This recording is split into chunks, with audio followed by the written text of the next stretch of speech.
Hello and welcome to the Crone Zone. Happy 2025 to you and welcome to this first video. Little bit of discussion on 2025 and then into a discussion of our full moon on the 13th of January. The month of January, is named after the Roman god Janus. He was a two-faced god in that he had two faces. One was facing to the past, the year that had gone, and one to the future, the year to come, and poised between the two. And that's rather like the outer planets in 2025, because they perform a kind of hokey cokey. They go in and out of their new signs, and they certainly shake it all about while they do so. So let's have a little look at that. So what we have here is movement of these outer planets from water and earth into air and fire. So moving into Aries, fire, or moving into Gemini, which is air. And this is a real shift of age, if you like, a real change of energies. It will go something like this. In March, Neptune will leave Pisces, water sign, and move into Aries, fire sign, and stay there for 7 months, and then back into Pisces. In May, Saturn will also move into Aries, stay there for 3 months, and then back into Pisces, into water. And then finally, Uranus in July will leave Taurus, go into Gemini for 4 months, and then back into Taurus, so back into the earth sign of Taurus. So, as you're probably aware, I regard myself as something of a goddess astrologer and, a very ardent supporter of the rise of the divine feminine. So, I am wondering what changes are going to come about to the rise of that divine feminine as these big outer planets move from feminine earth and water into masculine air and fire. And this brings me to the full moon in Cancer that we're discussing in this video, which I think explores this theme more deeply. So this full moon will happen on the 13th of January at 10:26 p.m. in the UK, and it will occur at 23 degrees 59 of the sign of Cancer. And obviously, because it's a full moon, it will be opposite the sun, which will be in 23 degrees 59 of Capricorn. So almost on the 24th degree there of two cardinal signs. Now, I was saying that we're going to be experiencing a shift in the year of planets, temporarily going into their new signs of fire and air. But interestingly, at this moon, the most prevailing element is that of water, because we have the full moon in Cancer. Obviously, the moon is in its very strong in its own sign of Cancer. Mars is conjunct the moon, is very close there. So we have the planet Mars in Cancer. We also have Neptune in Pisces, and Saturn in Pisces, and Venus in Pisces. So a heavy weighting here of planets in water. That's the prevailing element of this moon. We also have the Sun and Mercury in the earth sign of Capricorn. And of course, Uranus is still in the earth sign of Taurus. So counterpoint to the upcoming air fire energy, we have more of a balance at this moon in those elements that we've seen previously in the past, and that is water and earth.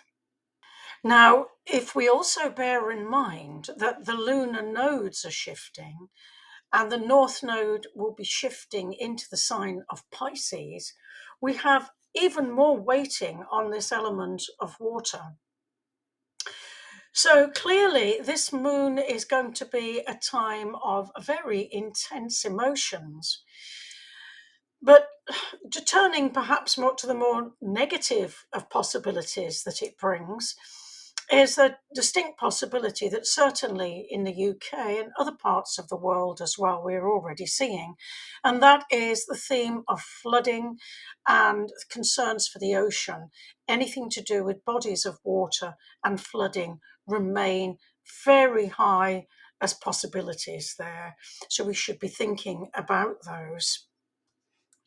But I wanted to look at the fact that Mars, which had been, of course, in its opposition to Pluto, it had been in Leo, has now gone retrograde.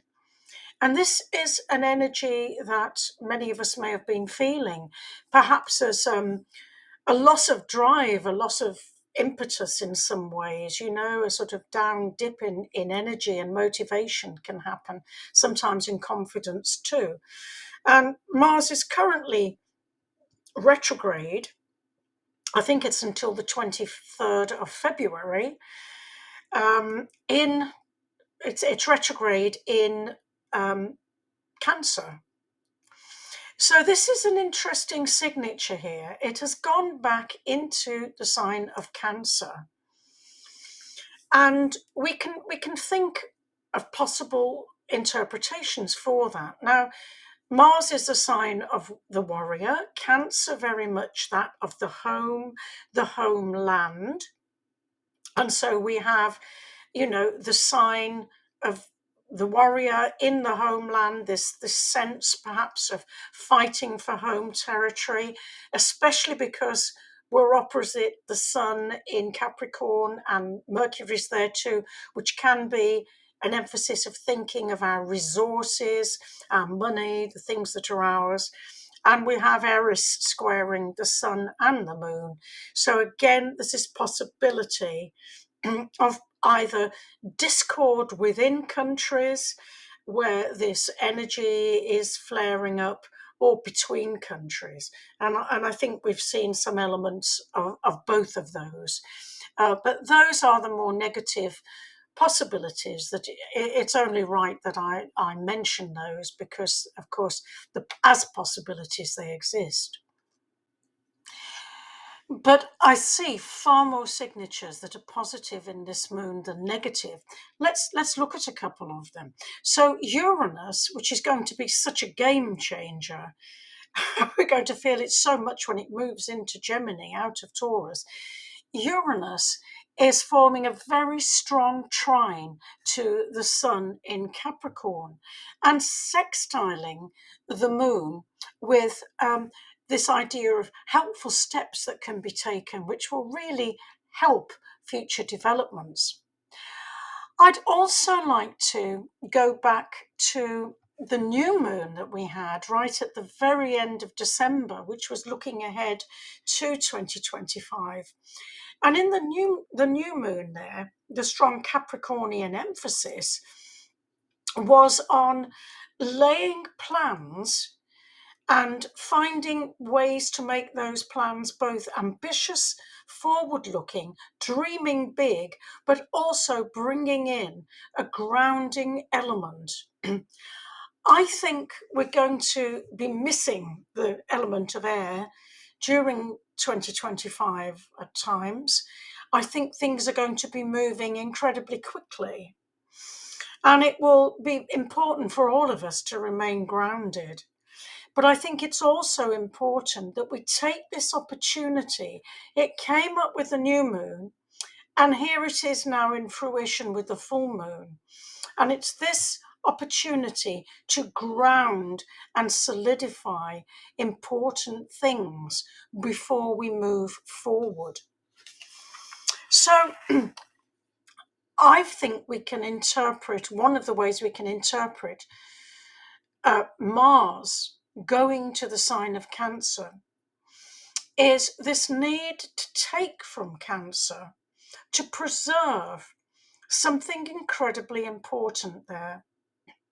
And that is the idea of nurture, the idea of care, the idea of nurture for self, the environment, for others, for family, for community.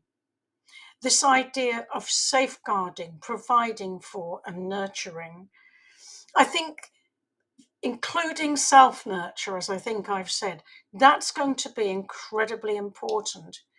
And I think Mars in Cancer is defending, garnering, standing up for that element to take forward into the future. We're going to need it. As the big winds of change come in with air, fiery enthusiasms of fire, we mustn't throw out the baby with the bathwater. There's a lot of tender humanity in the sign of Cancer that we need to take with us on this journey. And there's a lot of practical grounding in earth, as exemplified by the sign of Capricorn and Mercury in Capricorn, that we also are going to need. Neptune in Pisces is right on the North Node, and we know that the North Node is in the process of changing to the sign of Pisces.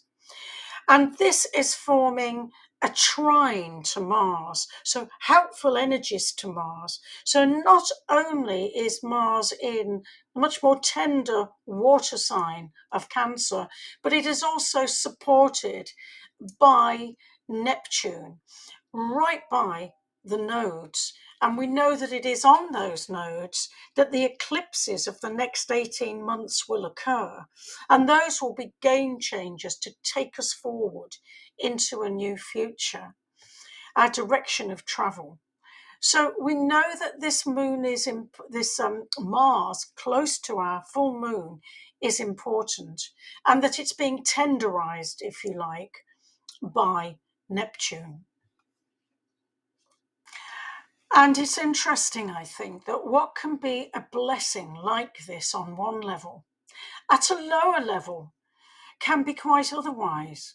Because where Mars in Cancer, where that interprets in a lower way of conflict for the homeland, fighting within the homeland, then Neptune on that North Node will be bringing in a sense of confusion, a sense of fog, a mist, things being concealed, deceptions, those kinds of things. And this is the interesting thing, that the planets can work for us and with us at so many different levels. And it is actually up to us and our consciousness of which level we will see come to fruition, of how it will resonate within and without ourselves. Just to add a little further weight here, it can't be forgotten that Pluto, planet of transformation, planet of upcoming changes, is already in Aquarius, but is still, although not directly opposite, is still in opposition to Mars, and will be forming again an exact opposition in the future. The last exact opposition was the 3rd of January. If we think of Pluto as transformation, change, our way forward, if you like, the impetus to transform, then we can see Mars as the energy, the drive, the instigation to do so. And so we can see here, again, from Pluto, this message to Mars in Cancer that what Mars is taking from Cancer, preserving in Cancer, is important for the transformation that is going to be happening in the future. We need all four elements. We need the forward-thinking planets of the future. We also need all of the human qualities. We need the genius of Uranus, but it will come to very little without heart or emotion or human qualities or grounding in the earth and in nature of which we're a part. So it's going to be important that we blend everything properly as we go forward. And I think 2025, with this planets moving in and out of their new signs into the masculine signs, but then drifting back into the feminine signs, will be a dance between the two, a call to integrate those qualities and take forward what we need. I think that is the whole point, perhaps, of the planetary dance in and out and in and out that we're doing. And I think that the moon that we have here perfectly shows us the way to go, our way forward. So we begin 2025 with a very powerful and, I believe, helpful moon to guide us on our way. I hope you'll stay with me for the rest of 2025, and at least that you will join me, hopefully, for the next video I make, which will be on the final Venus moongate in early February. I hope you were able to see this stunning conjunction of Venus and the moon in the sky on the 3rd. It was absolutely stunning. Do hope you saw that. So I will leave you and look forward to seeing you again soon. Thank you very much.